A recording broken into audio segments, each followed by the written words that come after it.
All right, so in this little bonus video, I'm going to go over some ways that you can control the cloth simulation through animation.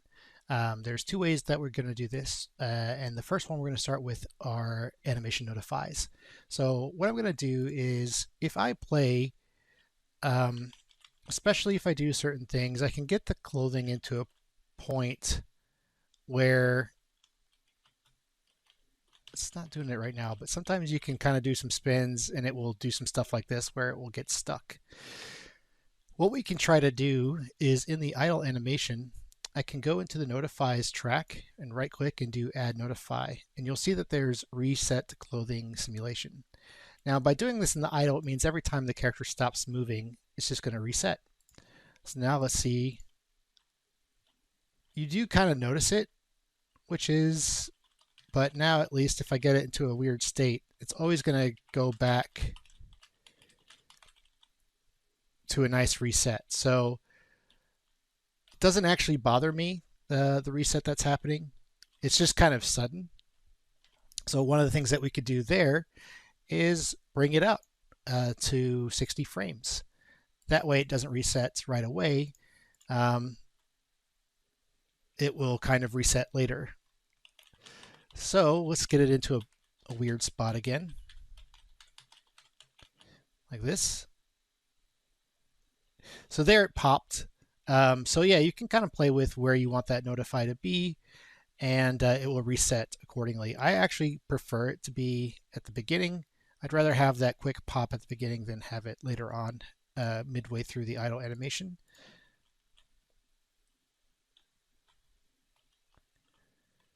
Great. Okay, so the other thing that we can do is if we look into the character blueprint and we click on our mesh and we search for cloth, you'll see that there is cloth max distance scale.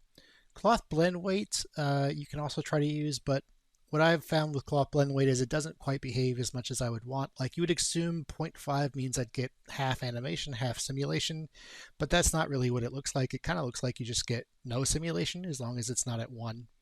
But with cloth max distance scale, you can kind of soften the animation or soften the simulation without actually changing any of the properties. So what you can do here is if we do search for get anim instance and use the one that says mesh. So this is going to get the animation blueprint that is assigned to our mesh.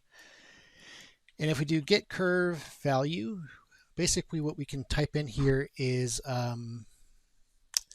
we probably want to do something like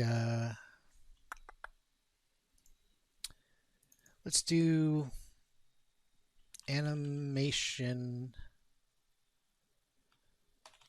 multiplier. Trying to think of what to call this, because the in terms of the value that we need to set, 1 would be off. 1 would be the same as 0 because we don't want to have to go through each animation and add this curve. So if there's an animation that doesn't have a curve, it's just going to return a 0, which in this case we want it to be no effect. We want it to stay at a scalar of 1. So of course you could give that instruction to your animators or yourself, but to try to make the names make more sense, right, you'd probably want to do something like, let's do animation override. I like that. All right, so we're going to get the value of animation override, and what we're going to do is off of mesh, we're going to do set cloth max distance scale.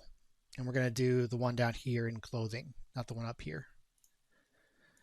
Okay, so we'll pull that into this. Actually, we will not. First, we're going to do a subtract.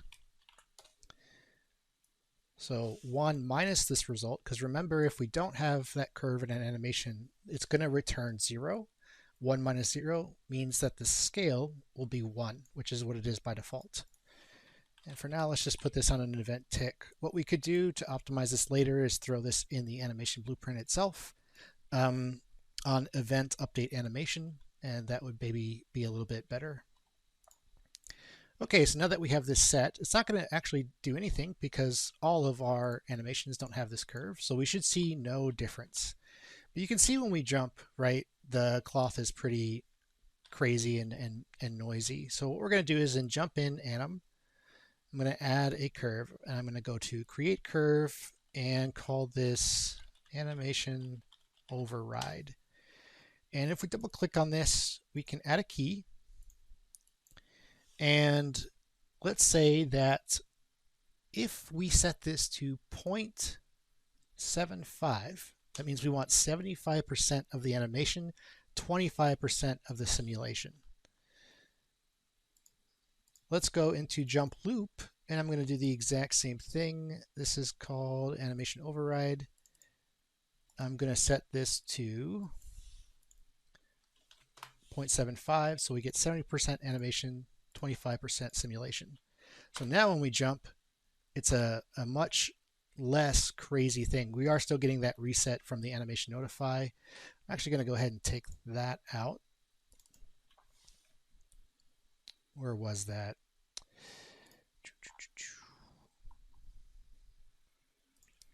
Yep, so let's get rid of that. And now, so maybe 0.25 is a little bit too little.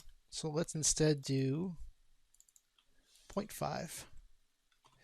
So 50-50, 50 simulation and 50 animation. And of course the animation in this case is the reference pose. It's not animated at all.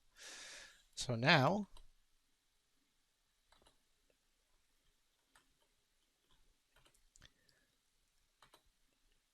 still a little crazy, but you can kind of see that we can finesse these numbers. So let's do 60% for the animation.